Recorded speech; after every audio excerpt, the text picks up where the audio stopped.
All right, guys, what I'm going to be showing you how to do is how to fill out our company's purchase and sale agreement for a piece of real estate here within the state of Texas. Now, full disclosure, I'm not an attorney. I'm not offering legal advice. Always consult with an attorney prior to filling out this contract and submitting it to a motivated seller lead. Okay? So I'll catch you guys here in a sec.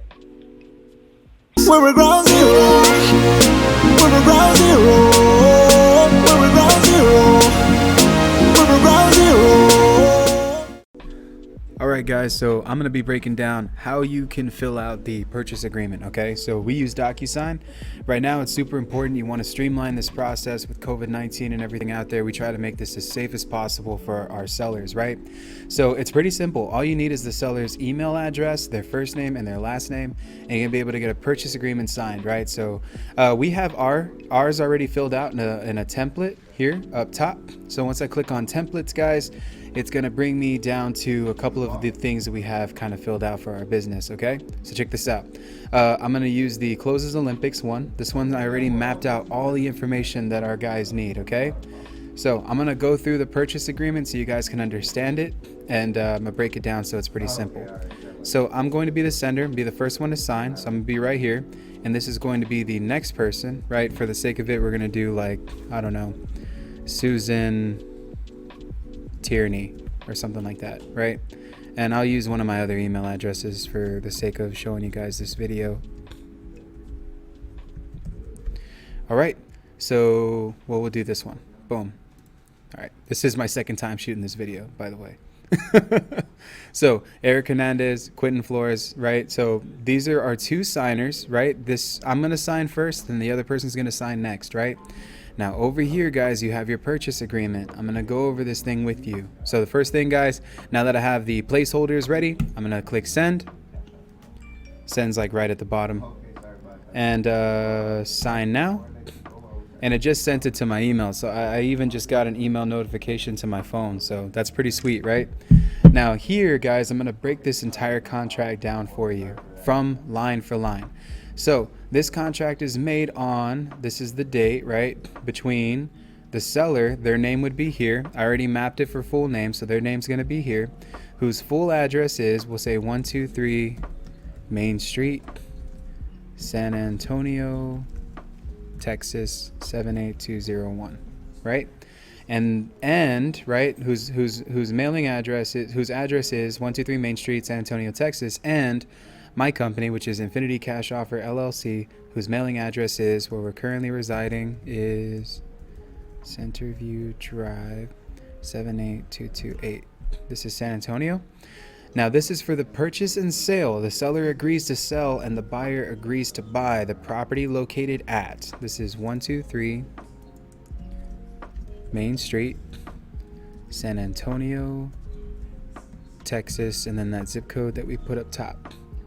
Now for the purchase price, together with all fixtures, landscaping, improvements, this is everything that it revolves around the property, the lot, all that good stuff, right? We'll say for $40,000. Now you always want to make sure you add those 2 zeros at the end, okay? Now, the terms here, I've heard this from other people that typically when you're putting specific terms into a contract like this, you always want to consult with an attorney. But this is very straightforward. I do this in my contracts, okay? I put buyer covers all closing costs and title fees. All right, now moving on. Number 3, prorations. This means that property taxes are to be paid to the current day of the year, okay? So from January 1st all the way to where we're at right now, right? We're at the 16th of June. That amount of money would be taken out, okay? So literally the prorated taxes from the 1st all the way to June 17th, right? That amount of taxes taken out from what they would normally pay for the entire year, prorated, get taken out of their proceeds, all right? Defects. Seller warrants property to be free from hazardous substances. So guys, this is if the property is basically like deemed hazardous or like lead-based paint, all that stuff. You want to make sure that the seller is warranting those things, that's not going to be an effect here in the sale of the property. No judgments. So seller warrants that there are no judgments threatening the equity in the property, right? That there's no bankruptcy pending or anything that could complicate the title being transferred. Now, before title is transferred, always know that any existing debt that the seller has needs to be paid off, okay? All right, now 6, this goes over possession. This means that when the seller gets their money, you get the keys, okay?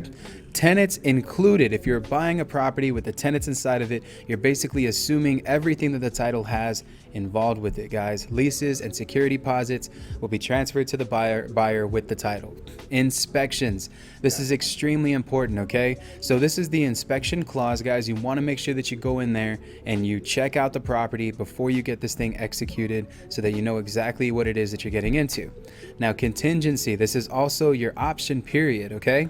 Now, for me, guys, I like putting an option period into the contract because it allows for me to back out if I cannot find a buyer, if I cannot buy it myself, or if there's something wrong with the house that I didn't see coming, okay? So I give myself 10 days to fully inspect the property, run my investors through the property, run my marketing partners, my business partners, see if it's something that we can buy together, okay? Now 9, risk of loss. The seller is responsible for any additional damage to the property. Guys, this basically means that if you're in contract with this person and the house goes up in flames, you're no longer obligated to buy the property because it's not within the condition that you originally agreed upon, okay? But always remember, you're buying the property as is. This is the acceptance date, right? Right now we're chilling in June. I'm gonna leave this here just cause. Deposit. Now this is for the earnest money. Now guys, for a contract to be valid, this is within the state of Texas. I heard that this is contractual law. I've gone to court for this stuff. You want to at least submit the minimal amount of earnest money to make this contract valid. That is $10, okay? So it's $10 for us, right? But I always just put 100 just cause, man, pay to play, right? Let these people know you're gonna close on the house, all right? Now here, guys, you want to put the closing for the specific date. You know, I always put my closing anywhere between 15 to 30 days out, so it gives me enough time to do what I'm trying to do with the property, okay? Now, not only that, guys, but here it says subject to a 90-day period in which the buyer/seller shall be permitted to clear any title problems. So let's say after we turn this into our closing attorney or our escrow, something pops up on the title that's going to take this thing a little bit longer to close.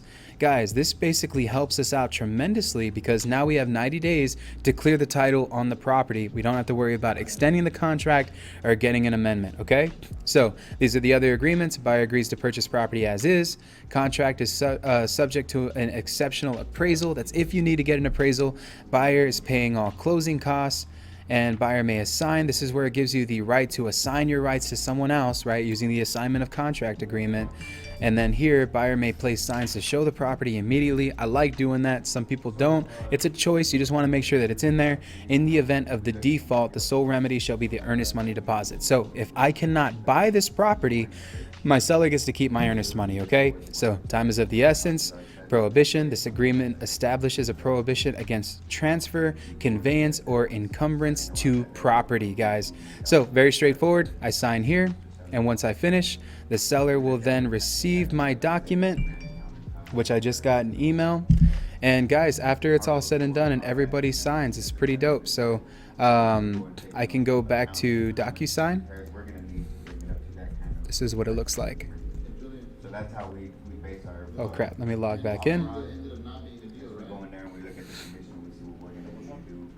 We don't have to. We also look at the neighborhood. Like Down here, I'll have all of my contracts here so that I can download them. So this is one purchase and sale agreement that we just got done completing on the 15th. I can download this.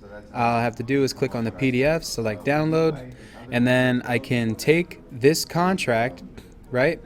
And I can send this over to our title company so that they can open escrow, and we are complete, guys. So that is how we fill out our purchase agreement using DocuSign. I'll catch you guys on the next video, all right? Y'all take care. I want to check. I want to check. Hey guys, if you like this video, go on and head over to my Instagram where I post exclusive content to help you grow your business.